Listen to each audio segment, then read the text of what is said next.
Good morning guys, how are we doing? Today is the 23rd of August 2021 and I don't know if you can see that behind me, but that's called blue sky.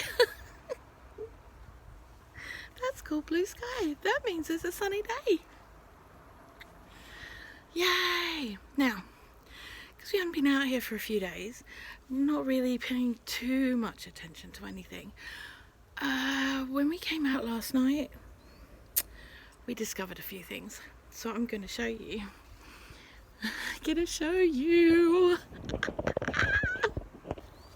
See that? That's my very first baby in this garden. And there's another one. And look, there's a whole heap of them up there. Pretty awesome, huh? I have to go and open up the polytunnel because yesterday we had our first signs of early blight. It was only on one plant, and thankfully, because I check the plants really thoroughly every single day, it wasn't there the day before, and we kept the polytunnel fairly closed in for a couple of days before that because of it being so cold and windy. So, but today it's nice and sunny, everything's all groovy. We're going to pull it all up. Just give me a second to roll this thing up. Okay, so you guys will remember a few weeks ago Tanny and I were really ruthless in here with the chopping back of the plants, and so what we did was we left them after we'd done that, and as you can see, we have a jungle again. This is fine, it's not a problem, it's not undoable. Okay, so it's this particular plant here which is having the issues. I've just seen some more. And this is basically what we're looking at right here.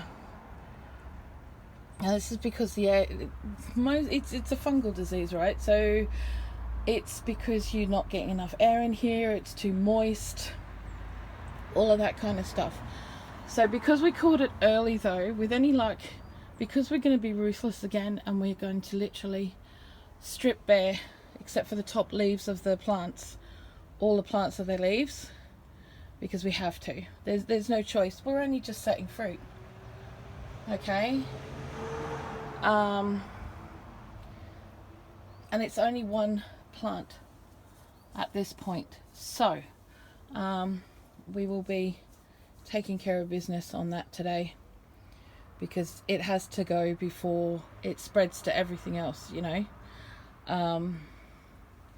So yeah, so we took a few off yesterday. As you can see, we took off those top ones yesterday, but we need to get in here. Tanny's talking about taking each plant out individually and sorting it out, which is fine. I don't think it's going to make that much easier though, but as you can see, we're actually getting quite a few nice little marties happening. If you have a look over here, we've got some more.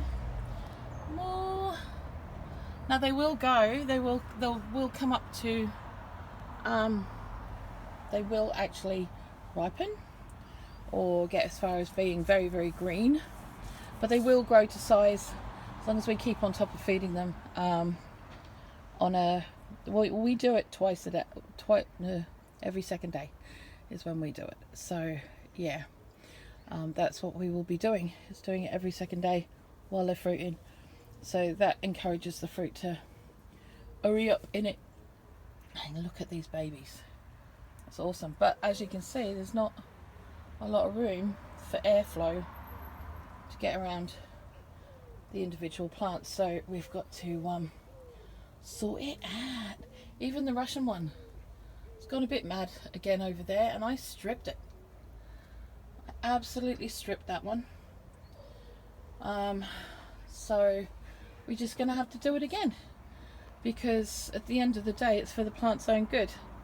the other thing about taking all the leaves off is it puts the plants into stress mode, and they want to fruit. They need to go into like a self-preservation mode, and that's what they're doing by fruiting, popping their flowers out and stuff. They popped their flowers out after the last time we did it. This time their fruit will come up really quickly, I would imagine. Then we're going to have plenty of time between now and September where they're going to grow their fruit. Even if we don't get a lot of red ones, which I'm not that worried about at this point, we will get a lot of green ones, and the green ones are just as useful, and I think a lot of people forget that. The green ones you can use just like tomatoes in any cooking, and last year all we got was 25 kilos of green tomatoes out of the front bed. 25 kilos. So they went into relish. We made a green tomato ketchup, which is one of the nicest ketchups I've ever made, I'm not gonna lie.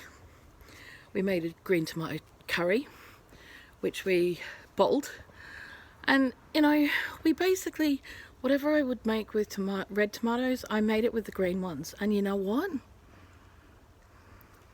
Nothing wrong with that. I even had an opportunity to use the smaller ones, which hadn't grown. We didn't have any cherry tomatoes last year, and so I used the smaller ones as cherry tomatoes, and I brined them and packed in oil as an antipasti thing, which honestly you can't buy over here. You can't, unless you make things like that yourself. You don't get to have them. So anyway, there we go. Far out. So, oh my god, I need my chair, hang on. Oof. Yeah, I know I still haven't done the beans yet.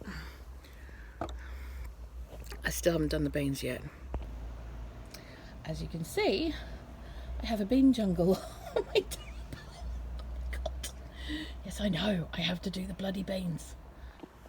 So yeah, once your plants are established, and they're, as long as they stay healthy and good, keep them going for as long as possible. Obviously ours were put in a couple of months later than everybody else, so we're going to be a couple of months behind everybody else harvesting this. It's a simple fact of life. It's just the way it works, you know. You can't expect to have everything at the same time as everyone else if you put everything else in later. So it's just really a lesson in patience, but knowing as well that it's okay. Now, I did see something on Facebook this morning that really annoyed me, and someone is selling 3-inch plants for £1.50 each. Now, they won't come to anything, and I think it's absolutely abhorrent that people are selling things like tomato plants still on Facebook to people who, you know, may have lost all their crop to blight, or lost a lot of their crop to blight, and or to new growers, because unless you have a heated greenhouse or you're going to grow those tomatoes indoors, they're not going to come to anything at all. They wouldn't come to anything in our polytunnel. They wouldn't come to anything in an unheated greenhouse. They will only come to something with the heat going on now. So, you know, and unless they're willing to actually say that stuff, I think what they're doing is abhorrent. It really is abhorrent, because it's gonna, people who are new growers or kids who are buying them for a school project, they're gonna fail, especially if they're not given the right care instructions for them.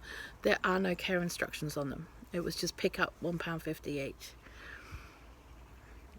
And I just think people like that suck. I'd like to say the word, but I won't, I promise. It's YouTube and I will get banned if I say that word. But yes, If I say caring, understanding 90s type, I'm pretty sure most of you will understand what I mean. So yes, anywho, so yeah, just be patient. If you put your seeds in later, be patient. They'll come good.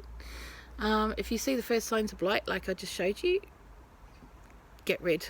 I mean, that's come on overnight because we scoured that plant.